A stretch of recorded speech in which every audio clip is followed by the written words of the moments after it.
Teenage suicide.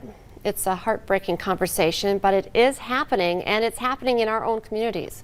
Dr. Renee Renardi joins us today to give us some advice, especially parents and families right now.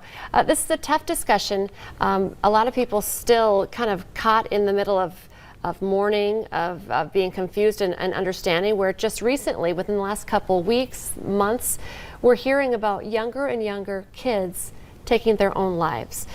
So there's a couple different things we're going to talk about. We're going to give advice. But what do parents need to do? Because I know as a parent, we're like, this is terrifying, and we want to do something to help.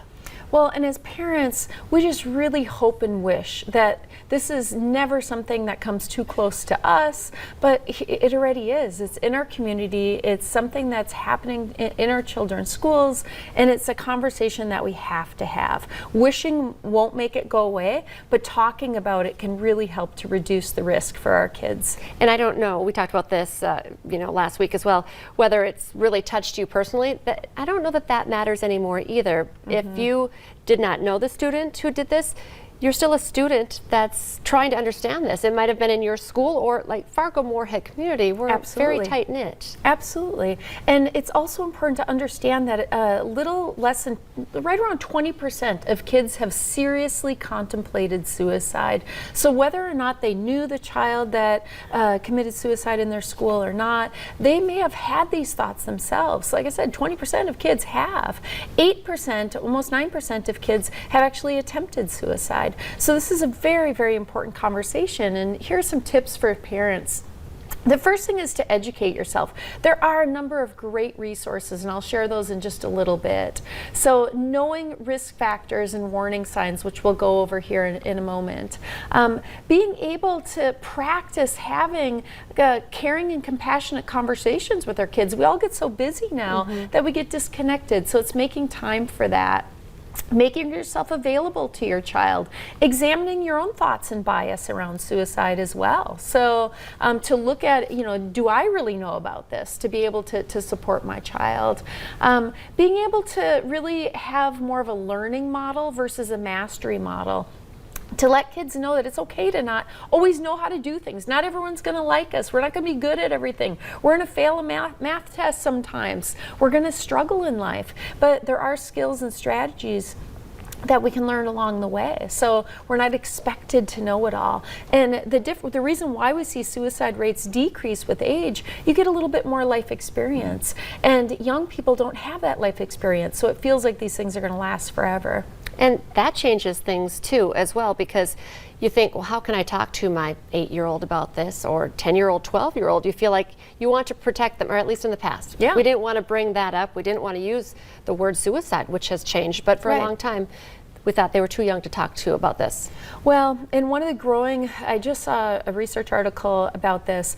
One of the growing age ranges for suicide risk is 5 to 11-year-olds. So it is important to know how to talk about this with children, and there's some age-appropriate language that you can use, and there's resources online. I'll share those on my Facebook page as well for people on how to introduce these topics. But this conversation has to happen. So let's talk about the risk factors and also the warning signs. Yeah.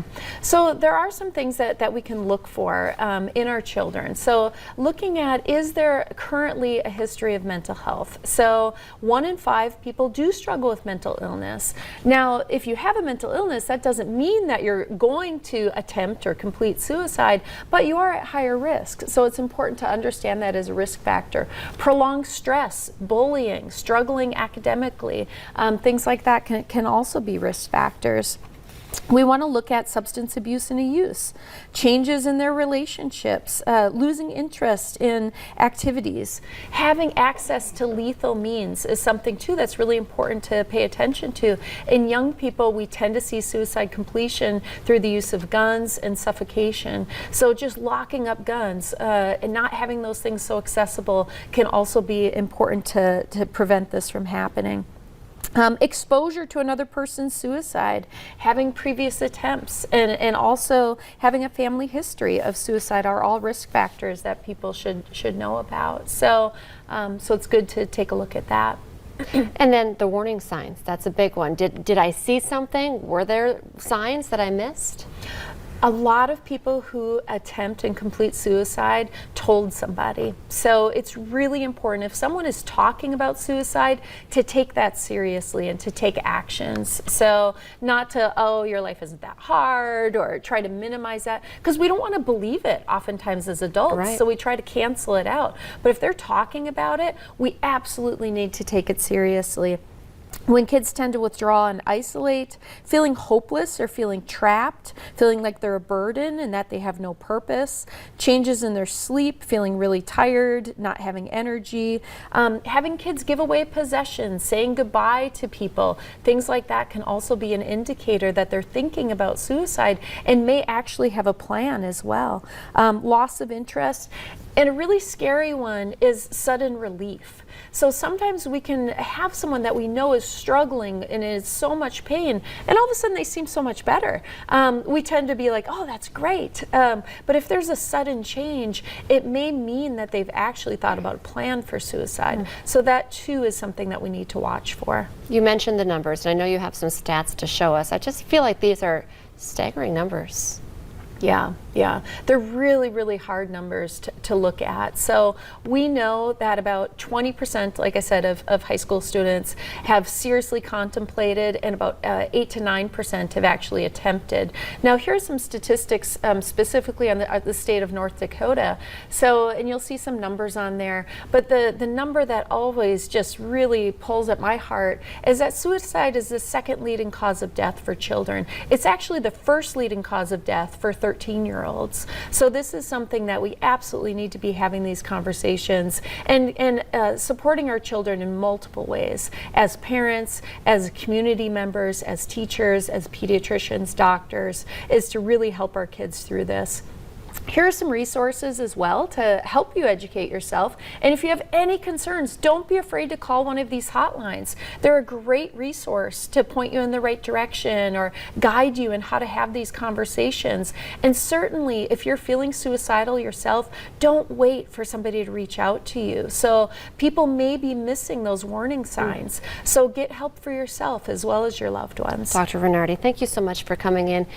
Great to kind of break it down, because it's such a tough conversation to have. I appreciate it. Thanks for having me. We'll be right back.